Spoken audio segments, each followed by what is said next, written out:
Tunapozungumza kuhusu mifumo ya malipo ya taifa, tunakuwa tunamaanisha kitu gani hasa, Fabian? Tunapoongelea mifumo ya malipo ya taifa, tunamaanisha kwa lugha rahisi kwamba ni ile miundombinu ambayo inamwezesha mtumiaji yoyote yule kupata huduma za kifedha pasipo kutumia fedha taslimu. Kwa hiyo ni miundombinu ambayo inakuwepo, inakuwezesha wewe kufanya malipo mbalimbali, kupokea fedha, kutuma fedha pasipo kuhusisha matumizi ya fedha taslimu. Kwa fedha zinakuwa zina move kidigitali. Sasa ile miundombinu inayowezesha, tunasema yote ni mifumo ya malipo. Kwa hiyo tunaposema mifumo ya malipo, maana yake ni hizo njia rahisi za urahisishaji wa malipo kwa njia za kidijitali.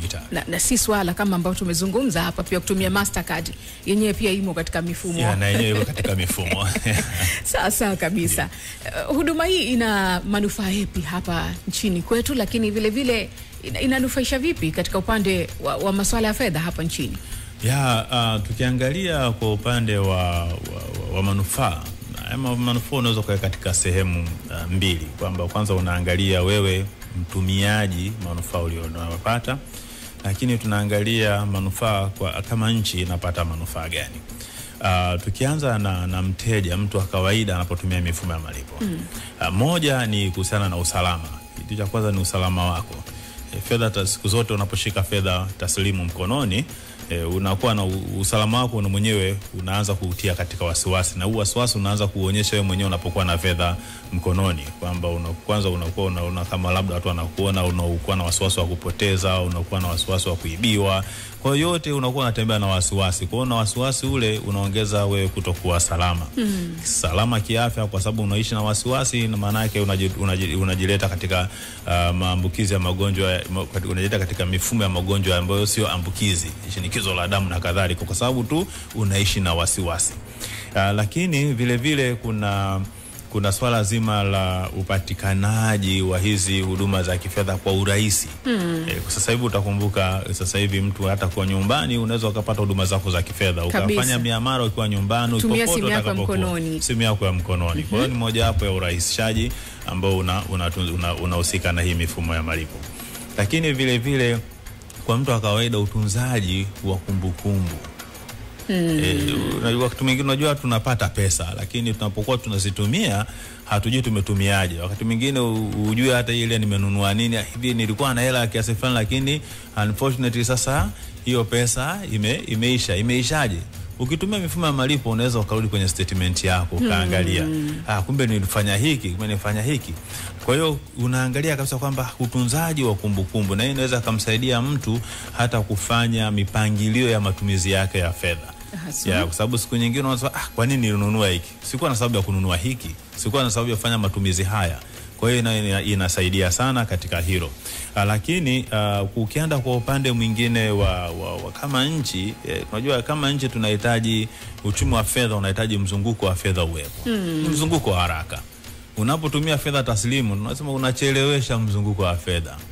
Mimi nikikaa au wewe hapo ukipewa shilingi 10,000, uanze kutembea na ile 10,000 kwanza kufanya huduma, tayari yale masaa ulionao pale umechelewesha mzunguko wa ile fedha. Ile fedha ingezunguka kwa watu mbalimbali, ikafanya shughuli mbalimbali za kiuchumi, na hivyo kusaidia katika ukuaji wa uchumi. Kwa hiyo tunasema hii nayo iko katika nchi. Ukitumia mifumo ya malipo, maana yake unarahisisha ule mzunguko wa fedha na inafanya kazi nyingi kwa haraka, maana yake inaleta faida zaidi kuliko hata inapokuwa cash mkononi. Cash mkononi inachelewesha. Lakini ukiangalia biashara, kwa wafanya biashara, hata kwa mtu yote fedha inapozunguka sana, hata kwa mfanya biashara, maana yake kwamba inasaidia katika ukuaji mzima wa biashara. Mtu ambaye anakaa kusubiri kesha, bebe kesha, apeleke benki, abebe kesha, akaenda kanunue bidhaa, na yule mtu ambaye anatumia mifumo ya malipo, fedha inaingia kwenye akaunti yake. Mfanya biashara anatumia mifumo ya malipo, fedha inaingia kwenye akaunti yake, na moja kwa moja ile fedha anaweza akafanya manunuzi au kuagiza mzigo akiwa pale anaenda kufanya biashara zake. Ni tofauti. Huyu ataendelea kuingia biashara yake, inakuwa kwa haraka, ya kwako inakuwa taratibu, kwa sababu unakwenda na mwendo wa kutembea na fedha taslimu. Kwa hiyo unaona katika masuala mazima ya ukuaji wa biashara, matumizi ya mifumo ya malipo na yenyewe yanasaidia sana. Lakini kuna swala zima la gharama zitokanazo na matumizi ya fedha taslimu. Ukiwa na mifumo ya malipo hizi gharama zinatoweka kwa serikali. Serikali inatumia gharama kubwa kuchapisha fedha taslimu. Alafu ukiangalia sisi wenyewe utunzaji wa hizi fedha taslimu na wenyewe ni changamoto kidogo. Fedha itakiwa kukunjwa, atakuwa pesa wewe imenyooka na iende mpaka imenyoka mpaka mwisho. Kwa tunafanya makosa mengi fedha kuna kunja fedha inakunjwa unaiharibu. Ile fedha imetengenezwa kwa thamani, kwa gharama. Unapoikunja, unapoichafua, then unaisababisha ichakae haraka kwamba gharama tena ingiwe katika kuzitengeneza. Kwa hiyo unapotumia mifumo ya malipo, tafsiri yake ni kwamba unasaidia kupunguza gharama za uchapishaji. Ukienda mwendono mzima wa kupunguza gharama za uchapishaji, unasema serikali usitumie fedha kuchapisha fedha ili mimi nizitumie, bali tumia hiyo fedha kuniletea maendeleo. Kwa hiyo unaona hiyo inakuwa na nasema matokeo chanya kwa upande wa wananchi katika kuwaletea maendeleo. Lakini kwa wawekezaji, tukiangalia kwanza kuangalia wale wawekezaji kwa namna moja au nyingine, mwekezaji yoyote yule anapenda mahali ambapo pana utulivu wa uchumi, utulivu wa sekta ya fedha ina utulivu, asema bwana uhakika fedha yake ina usalama. Na hakuna mwekezaji ambaye atapenda kutembea na briefcase ya hela kabisa. Wewe pesa nyingi unaenda kufanya uwekezaji. Anataka paka sehemu ambapo kuna mifumo ambayo anaweza akafanya mahitaji yake ya uwekezaji pasipo kuwa na wasiwasi wa kupoteza fedha yake wala kufanya jambo lolote ambalo litahatarisha uhai wake. Kwa hiyo mifumo ya malipo kwa maana hiyo ni kwamba inachochea uwekezaji, inachochea ubunifu. Kwa sababu unakuwa unaishi akili yako badala ya kuwaza usalama, badala ya kuwaza kupoteza fedha, inawaza maendeleo zaidi. Brain yako, akili yako huichoshi katika kuwaza mambo ambayo hayakusaidii katika ukuaji wa uchumi. Na kwa maana hiyo, kwa namna nyingine ni kwamba hii kwa hayo yote niliyoeleza, mwisho wa siku inakuja kwenye yale matokeo ya ukuaji wa uchumi kwa nchi. Unapotumia mifumo ya malipo, kwa kweli uchumi wako na wenyewe lazima utakuwa kwa kasi. Vizuri sana, umetufafanulia manake kwa upana kweli kweli. Fabian, mimi nataka kufahamu jukumu lenu BOT katika kusimamia sasa usalama wa mifumo hii ya malipo ya fedha hapa nchini uko vipi? Jukumu kubwa la BOT, kwanza ili mifumo iwepo lazima pawe na mtu ambaye anaisimamia, au taasisi ambayo inasimamia, au taasisi iliyoruhusu hiyo mifumo iwepo. Na ndio maana inaitwa mifumo ya malipo ya taifa. Sasa kwa mujibu wa sheria ya Benki Kuu na sheria ya mifumo ya malipo, Benki Kuu imepewa jukumu kwanza la kuhakikisha wanaotoa huduma za mifumo ya malipo ni wale ambao wamepewa leseni na Benki Kuu. Manake Benki Kuu imejiridhisha kwamba hawa watu wanafaa kufanya hii biashara, ndio maana tumewapa leseni. Kwamba wanatoa huduma kulingana na taratibu, kanuni za uendeshaji wa mifumo ya malipo. Kwa hiyo hao ndio tunasema kwamba hawa sasa waingie sokoni kwa hudumia wa Tanzania katika kutoa huduma za mifumo ya malipo. Na hii inahusisha taasisi zetu za fedha, mabenki ama makampuni ya simu yanayotoa fedha na mikononi, na taasisi nyingine ambazo zenyewe sio mabenki wala sio kampuni za simu ambazo zinatoa hizi huduma nchini. Lakini zimepewa hiyo jukumu la kusimamiwa na Benki Kuu. Kwa hiyo kitu cha kwanza ni kutoaji wa leseni. Lakini kitu cha pili ni usimamizi wa watu wa huduma. Benki Kuu inawasimamia hao. Kwa sababu tumepewa leseni, then tunawasimamia kwa kuwatembelea, kuangalia kwamba je, huduma wanazozitoa zinaendana na leseni yao waliopewa, zinafuata viwango vya kimataifa, vinafuata taratibu na kanuni za uendeshaji wa mifumo hapa nchini. Kwa hiyo tunaenda ofisini kwao kuwatembelea, kuangalia, lakini vile vile tunapokea taarifa mbalimbali kutoka kwa wao wenyewe ambao tunazitumia katika kufanya uchambuzi, lakini vile vile na hata raia ambao kupitia tovuti mbalimbali na mawasiliano mbalimbali na Benki Kuu wana nyingi wanatoa taarifa zao ambao sasa na sisi zinatusaidia katika kuhakikisha kwamba tunafuatilia hii mifumo ya malipo nchini inakuwa salama na ya uhakika.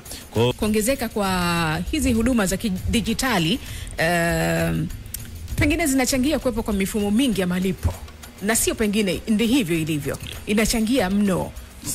Huduma zimekuwa nyingi mno sasa hivi. sehemu za malipo nyingi mno, mitandao mingi mno inafanya malipo hii. Kwa hiyo unakuta katika ufanyaji malipo hii kuna vitu vingi ndani yake ambavyo vina pengine vinaweza vikaleta mushkeri kidogo. Sasa sisi tunataka kujua mnasimamia vipi usalama wa fedha za watumiaji pindi wanapotumia mifumo hii ambayo ipo sasa hivi kupitia hizi mbalimbali ambazo zinafanya malipo haya ya kifedha. Kwanza katika usimamizi masuala mazima ya usalama wa mifumo ya malipo, naweza tukaweka katika makundi matatu ya uwajibikaji. Moja ni hili ambalo nimesema la Benki Kuu, ambao kama ni ambao ndio inatoa leseni ya kwa watoa huduma wa mifumo ya malipo. Sisi kwa nafasi yetu tunasimamia hizi taasisi, tunazikagua, tunahakikisha kwamba miundombinu waliyoweka inafuata kanuni, taratibu, uendeshaji wao, kanuni, taratibu na viwango vya kimataifa. Hilo sisi kwetu tumelifanya vizuri sana. Na ndio maana utaona wakati mwingine tunapata tuzo mbalimbali kwa sababu ya utendaji mzuri. Lakini ukirudi kuna watu wa huduma tunao wasimamia. Hawa nao kwa nafasi yao wana jukumu la kuhakikisha kwamba mifumo yao ni mifumo ambayo inahakikisha usalama wa amana ambazo wanazo, fedha za watu walizonazo. Hilo nalo wanalifanya, na vile vile na sisi kwa kuwasimamia kuhakikisha kwamba kweli wanatekeleza hilo. Kwa hiyo ni sehemu nyingine ambayo tunahakikisha kwamba mifumo yao ina usalama unakuwepo. Sasa haya makundi mawili yametekeleza. Swali linabaki. Je, bado mimi fedha zangu ziko salama? Hapo sasa. Sasa swali likibaki hilo, tunasema ni nani amebaki katika kundi la kuhakikisha kwamba usalama unakuwepo? Sasa inabakia kwangu mimi na wewe ambao ndio watumiaji wa hizo huduma za mifumo ya malipo. Tunapaswa kuelewa mifumo tunapokuwa tunaitumia, kile tunachokifanya ni kitu gani. Hasa tunapokuja kwenye swala zima la kufanya miamala. Ushirikishwaji wa taarifa zetu kwa pale ambapo tunafanya miamala na wengine wanaotuzunguka. Kwa hiyo jukumu lingine la ulinzi liko kwa mtu mwenyewe. Tukiwataka watu binafsi, mtu yoyote yule, mfanyabiashara yoyote yule, hakikisha kwamba zile taarifa zake zinazohusiana na masuala mazima ya utumiaji wa mifumo ya malipo au huduma za kifedha zinakuwa ni taarifa zake mwenyewe. Tusiwe na ile tabia ya kupenda kuwashirikisha watu taarifa zetu. Una namba yako ya siri unampa mtu atumie, una kifaa chako unachokitumia kwa ajili ya kufanya huduma za kifedha, kumbe humo ndani wakati mwingine umeweka na kumbukumbu zako nyingine unampa. Wakati mwingine tunasema mwanangu chukua simu uchezee. Mtoto anachezea simu. Sasa kumbe bahati mbaya na wewe kwenye simu kule umeweka vitu vyako vingine ambavyo bahati mbaya papa akaponyeza email imeenda kwenye group la WhatsApp kwa watu huko. Email imekwenda kwenye message kwa watu. Kwa anasoma zile taarifa zako, anazipata taarifa zako. Kumbe tunasema tuhifadhi vifaa vyetu vizuri, sisi jukumu letu wenyewe.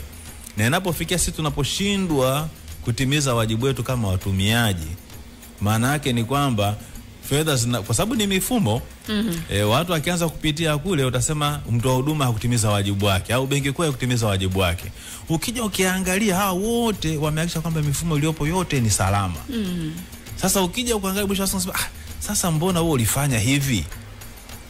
Ina maana sasa ile chanzo cha kutokuwa salama kimeanzia kwa mtumiaji. Kwa hiyo tunasema kwa upande huo tena watumiaji wahakikishe kwamba kwa nafasi yao, na kwa sababu leo tuko kwenye kipindi tunatoa elimu, basi kwamba usalama wao wa vifaa vyao, namba zao za siri wasitoe ovyo, wahakikishe kwamba wao wanachukua jukumu la kulinda huduma zao za kifedha na watu wa huduma wanalinda. Na mimi nataka niwahakikishie Watanzania kwamba fedha zako zinapokuwa kwenye mifumo ya usalama, nilisema mwanzoni kwamba kutunza taarifa, ile kutunzaji wa taarifa huishii kwako wewe mwenyewe unayefanya zile fedha. Hata mtu wa huduma anatunza zile taarifa zako.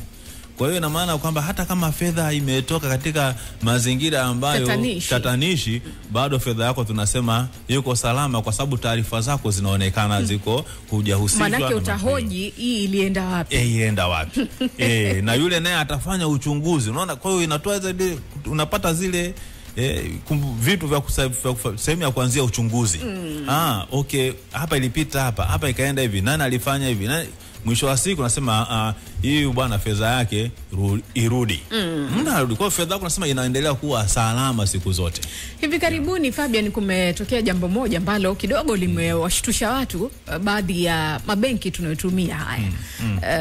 Ilionekana kwamba baadhi ya watu akaunti zao zilionekana kuhamishwa fedha bila idhini yao. Mimi binafsi nilipokea ujumbe kutoka kwenye benki fulani ambayo naitumia kwamba akaunti yako imehamishwa kiasi fulani cha fedha. Kwenda kwenye sasa unajiuliza hii imekuwaje? Ni kitu gani hiki? Haya mambo yanatokeaje, na mtu anapaswa kufanya nini hasa anapopokea jambo kama hili? Vizuri sana. Kwanza tuseme ukiangalia swala zima la ujumbe, hizi simu, moja ya mambo ya usalama ambayo yameboreshwa na Benki Kuu kwa kuwataka watu wa huduma wafanye ni hiyo kutuma ujumbe wa miamala inayofanyika kwenye akaunti ya mtu. Kwa hiyo na pale mwisho utaona maandiko yanakuambia kama hutambui muamala huu, piga simu kwenye namba hii. Hatupaswi kupuuza hilo. Na hilo unaona message inakuja, ule ujumbe unakuja hata kama umefanya muamala wewe mwenyewe bado unaulizwa kama hutambui. Tafsiri yake ni kwamba kama kuna kitu chochote kinafanyika kwenye akaunti yako, kwanza wewe ujue nini kinaendelea kwenye akaunti yako. Ya pili, wewe huhusiki, utoe taarifa ili mtu wa huduma wako achukue hatua za haraka kabla madhara hayajaendelea kutokea kwenye akaunti yako. Kwa hiyo niwahakikishie tu kwamba hiyo unachokipata hicho, ule ujumbe ule, maana yake ni sehemu ya ulinzi wa akaunti yako. Na natumaini hata ujumbe ulioupata hela yako haikupotea. Kabisa. Ilibaki pale pale. Sasa ndipo tunasema ndio uzuri wa mifumo ya malipo, kwamba unapata zile taarifa zote zinakuwezesha wewe kuhakikisha kwamba fedha yako haipotei, inaendelea kuwepo.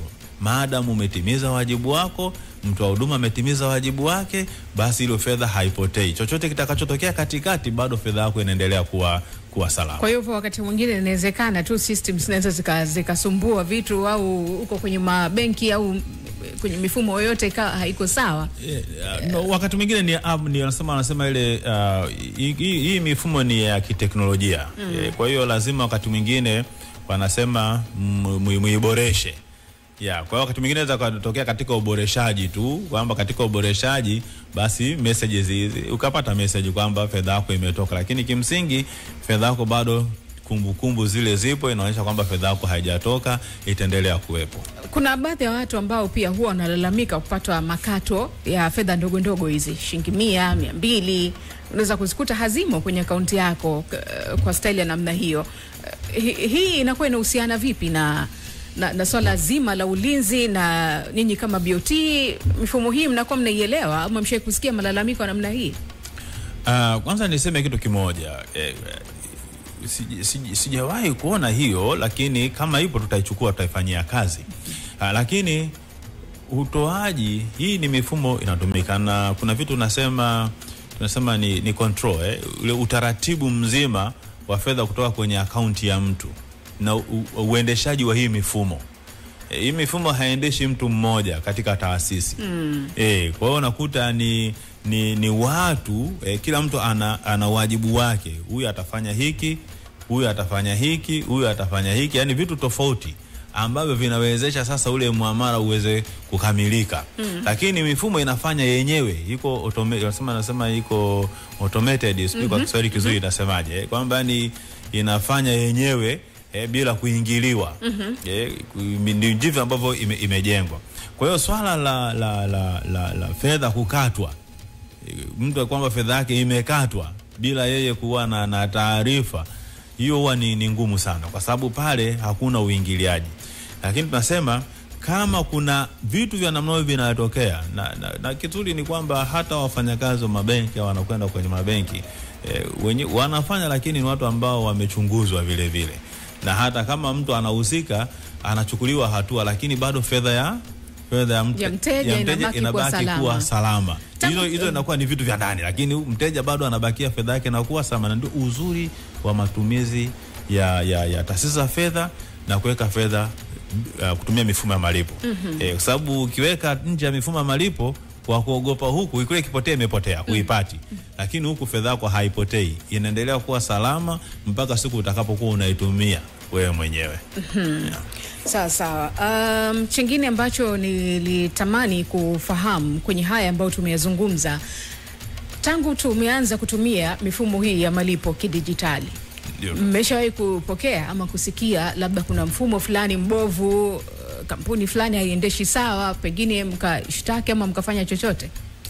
Ya, katika utaratibu wetu wa usimamizi, tunapokuwa tunasimamia hizi taasisi zote za fedha, tunakwenda kuwatembelea, tunaangalia. Kwa hiyo kama mtu hatimizi wajibu wake ipasavyo, ni kweli kabisa, ikitokea tumeona kwamba anachokifanya hakikidhi mahitaji kabisa, hiyo taasisi tutaifunga.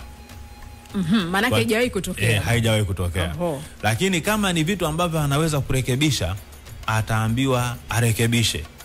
Na kurekebisha kwa usimamizi kidogo mkali kidogo, kwa sababu sheria zetu kidogo ni kali sana kwenye usimamizi wa fedha.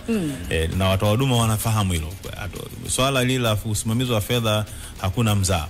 Kwa hiyo tunasema kama kuna mazingira ambayo tunaona haya mazingira unayofanya ni hatarishi lakini anarekebishika, maana yake ni kwamba tutakutaka urekebishe. Benki Kuu itamtaka mtu wa huduma arekebishe, na tutafuatilia kuona kweli yamerekebishwa.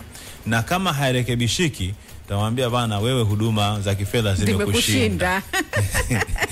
Katafute biashara nyingine kufanya. Katafute biashara nyingine, sio kuja kuchezea fedha za wananchi. Sawa, wewe bana, biashara imekushinda. Sasa twende kwenye mambo mengine. Fabian, kuna jambo gani la muhimu na msingi sana ambalo wananchi tunapaswa kulifahamu hasa katika matumizi ya huduma hizi za kifedha kidijitali, ambapo hatusemi kwamba ni huduma ya muda mrefu sana ambapo watu wanauelewa mkubwa mno, labda kabla mtu hajaanza kutumia huduma hizi anapaswa kuzingatia nini, ama kipi cha muhimu na msingi tunapaswa kukijua wakati tukiendelea na huduma hizi? Okay. Asante sana. Na kwanza niseme kitu kimoja kwamba ni kweli hizi huduma za mifumo malipo zinapokuja, tunapokuwa tunatumia, zinakuja ni kwa wingi sana. Nyingine zinakuja huna uelewa nao wa kutosha. Ya, Benki Kuu imekuwa ikitoa elimu, kama hapa sasa hivi niko anatoa elimu, lakini tumekuwa tukitoa elimu kupitia hata maonyesho mbalimbali ambayo tunawaasa wa Tanzania, inapokuja maonyesho 77, 88 waende.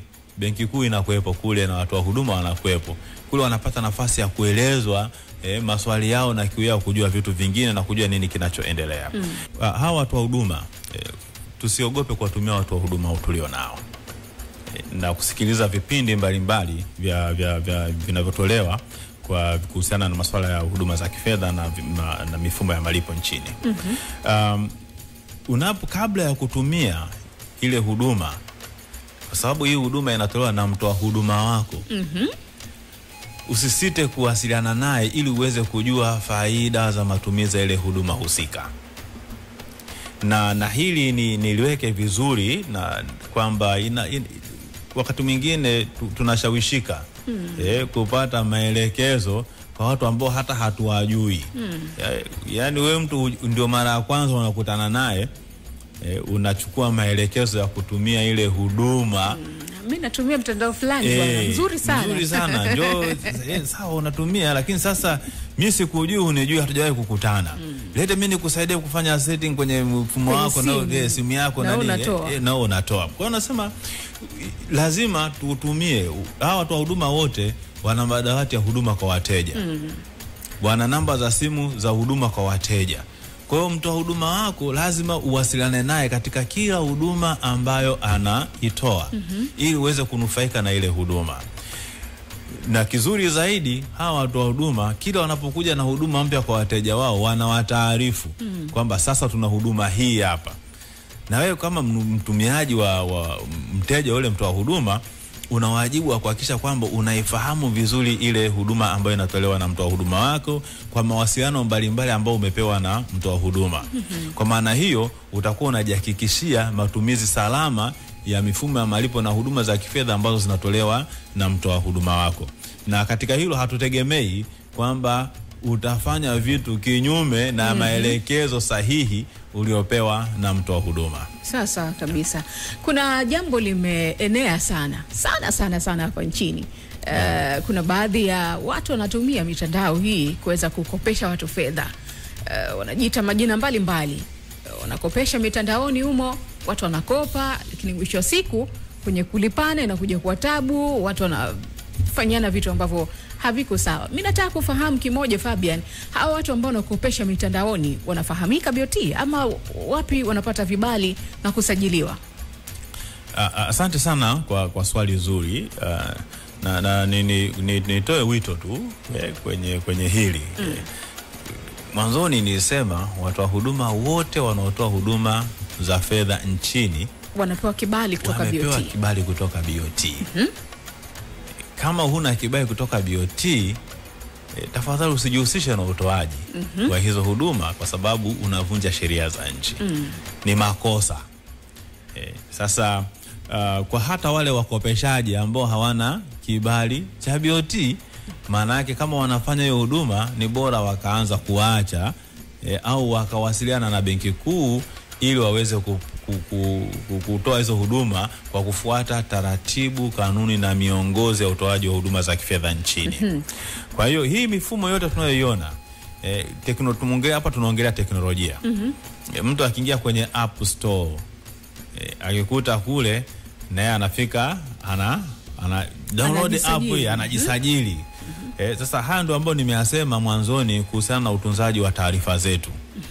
Yawe inakuja kale wanasema vipop hapo, vipap kanakuja, pata mkopo nafuu nini, lakini mtu mwenyewe hajasajiliwa, naona sema huyu ndio mzuri, mambo mazuri amekuweka hapa, unatamanishwa. Mambo mazuri siku zote yanatamanisha. Unakwenda, unafika pale, unajisajili, unatoa taarifa zako. Mtu mwenyewe hafati taratibu na kanuni za uendeshaji wa huduma za kifedha, ikiwa ni pamoja na utoaji wa mikopo. Hapo ndipo sasa inapokuja lile swala la huo mvutano na mgogoro. Lakini kama mtu anayefuata taratibu zote kama jinsi ambavyo anatakiwa na sheria, kanuni zinavyomtaka na usimamizi wa Benki Kuu unavyotaka, hatutegemei yale yasiyostahiki katika utoaji wa huduma za fedha yampate yule aliyetumia huduma za kifedha. Na akimpata lazima Benki Kuu ichukue hatua. Kuna mitandao ambayo inayotoa huduma hizi za kukopesha mitandaoni kwamba baadhi pengine imepewa kibali kutoka BOT, mnaitambua? Tunaitambua. Kuna kiwango cha riba maalum, kwa sababu riba zinazotozwa mule ni kubwa. Unamsikia mtu anakuambia sijui 60%, mwingine 50%, mwingine 40%, mwingine sijui ngapi. Kuna kiwango maalum ambacho mnakizingatia BOT? Kiwango kipo, na kama kilivyoelekezwa kwenye sheria yetu tunasema ya huduma ndogo za kifedha, Microfinance Act, sheria inayosimamia hizo huduma za kifedha hizi ndogo ipo na zimetoa maelekezo. Kwa hiyo utakuta wale ambao wanasimamiwa na Benki Kuu, huwezi kukuta wanaweka mariba ambayo hayana utaratibu.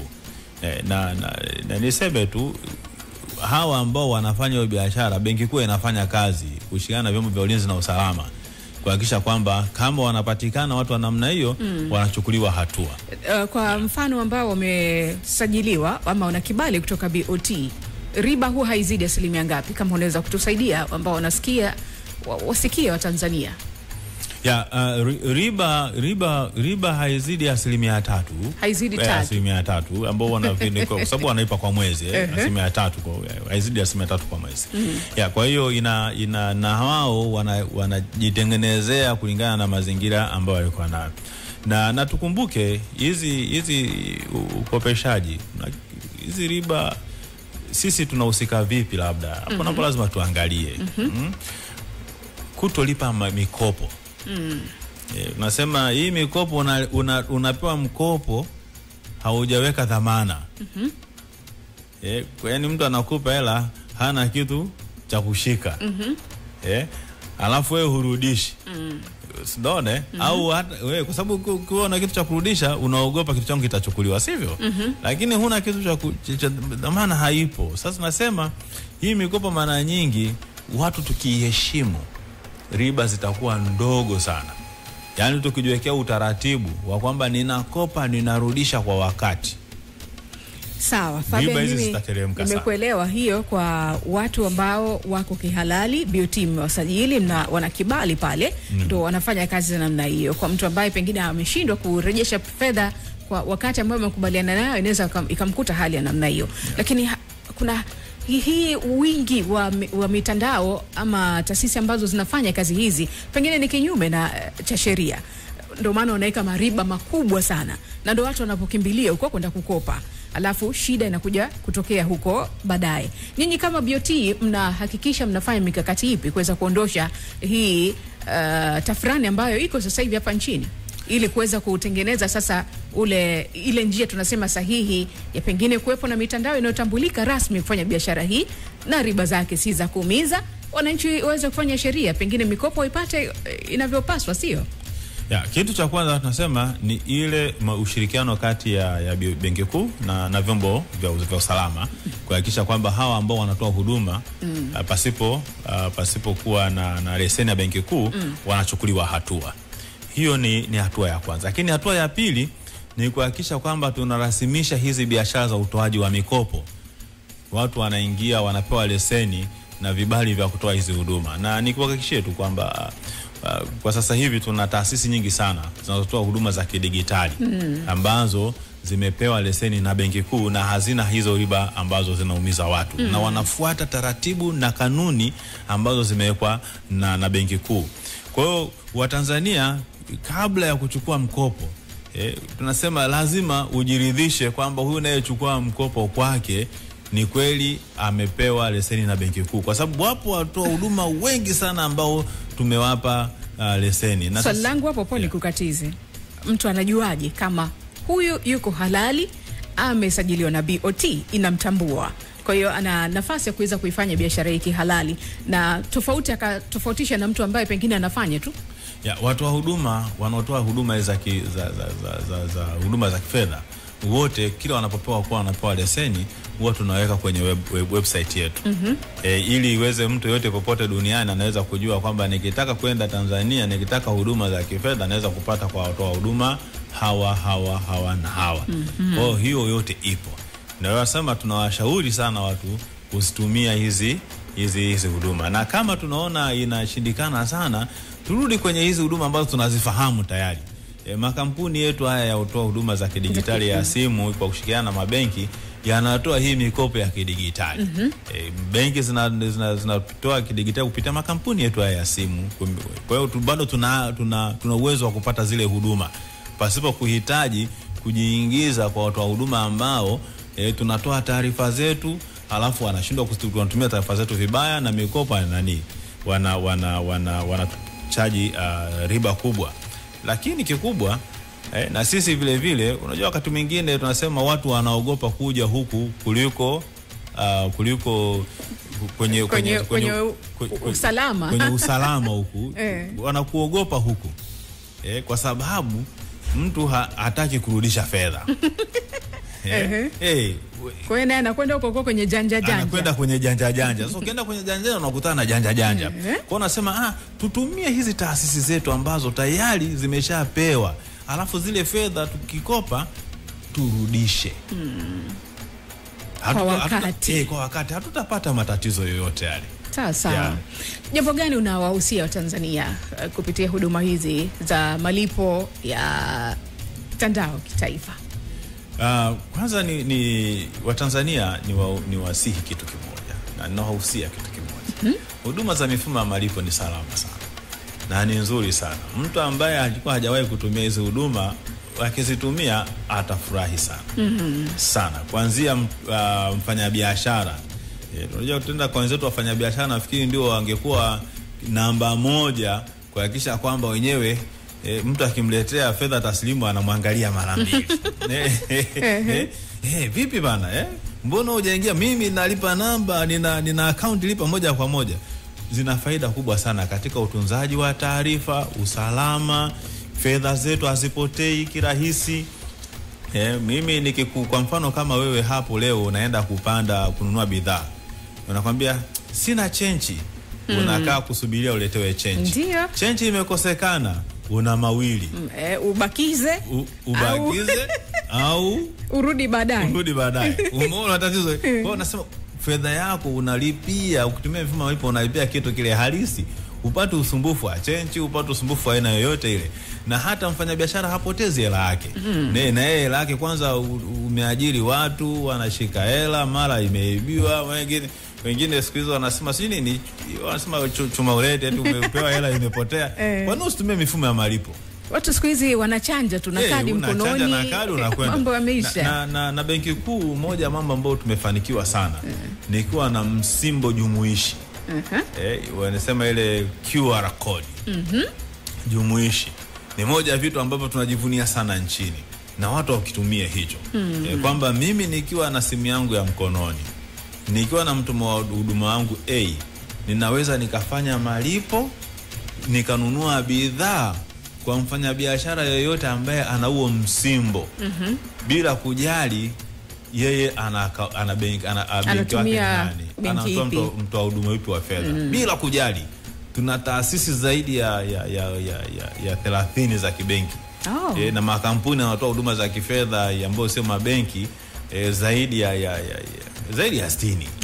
Lakini sasa ukiangalia kama wewe una interact na hao wote tunawatolea huduma na unatumia huu msimbo, mfanyabiashara kwa nini ushike fedha taslimu? Na mimi ambaye nina simu yangu ya mkononi, nina akaunti yangu benki, nina mtoa huduma wangu wa huduma za kidigitali, kampuni za simu, kwa nini nikalipe kwa kutumia cash? Kwa hiyo tunawahasa hao wote tulipe sasa, tuhame kutoka kwenye matumizi ya fedha taslimu twende kwenye matumizi ya kidigitali. Hata kama wewe ni bodaboda, wewe ni bajaji, wewe ni mfanya biashara yote yule, hata kama ni mama unauza matunda, unauza karanga, hamia huku, utaiona thamani ya fedha yako. Nikwambia labda kitu kimoja kwa hizi biashara ndogo ndogo. Wakati mwingine tunapata shida sana namna ya utunzaji wa hizi fedha na matumizi yake. Kwa sababu tunashika fedha taslimu. Na ukisha kuwa na fedha taslimu hapa, matumizi yake yako jirani. Yako usoni tu. Unajisikia tu. Unajisikia tu unatumia. Unachomoona. Alafu una kumbukumbu. Lakini unapotumia mifumo ya malipo, ni kama unasogeza matumizi yasiyo lazima mbali kidogo. Mwisho wa siku unaiona ile fedha yako na unaweza kufanya mambo makubwa zaidi kutokana na kwamba kutumia mifumo ya malipo, utaratibu mzima wa matumizi ya fedha yako na utunzaji unaona. Kwa hiyo Watanzania wote tuhame sasa kutoka kwenye matumizi ya fedha taslimu, tuende kwenye matumizi ya mifumo ya malipo. Usalama ni mkubwa kwenye matumizi ya fedha, matumizi ya mifumo ya malipo, na hatutegemei fedha yako ipotee kwa sababu umetumia mifumo ya malipo. Crown Media. Hapa ni nyumbani.